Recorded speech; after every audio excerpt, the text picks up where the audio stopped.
2024 really is the year of ape films and sand films, isn't it? I mean, one of them even has both apes and sand. That's like double the trend.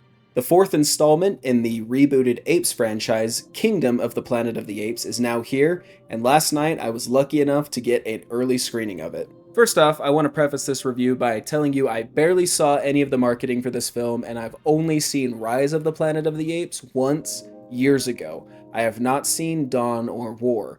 So if I sound a little out of the loop on the lore of this franchise, that might be why.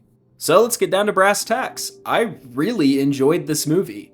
I found it all the more engaging since I went in practically blind. The film takes place many generations after the events of the last trilogy, which gives it room to be more of its own thing, which is good for people like me who don't really know the other Apes films. It was a film that evolved as the plot went on.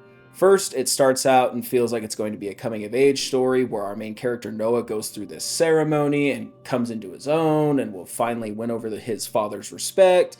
Then it becomes a sort of revenge rescue mission, and then it becomes sort of a buddy adventure film where they introduce Raka, who was my favorite character in the movie, by the way. Normally, this stuff bugs me.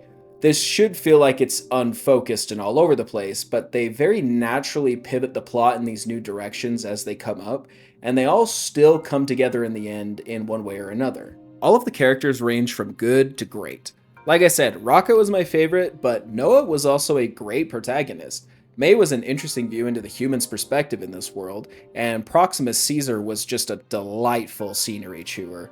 My only issue with him is that he comes in much later than I thought he would, and he doesn't really get a lot of screen time, much like Scar King from Godzilla x Kong, but he was still a great villain nonetheless. The CGI was pretty much flawless here. It didn't look quite as good as either of the Avatar films, but this movie has a far more engaging plot and characters, so I'll take that any day.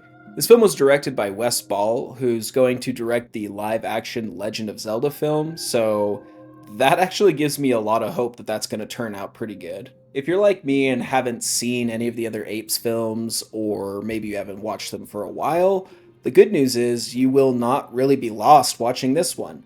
There was only one line that had me a bit confused, something about Caesar and Nova.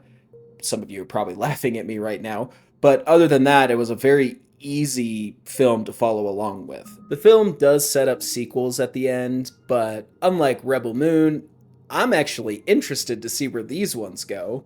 Guys, at the end of the day, this is a great movie. I highly recommend it. Not only that, but I am now convinced to watch the other Apes movies, and I am very, very much looking forward to it. Anyways, that's about all I have for you today. What did you think of Kingdom of the Planet of the Apes? What's your favorite Apes film?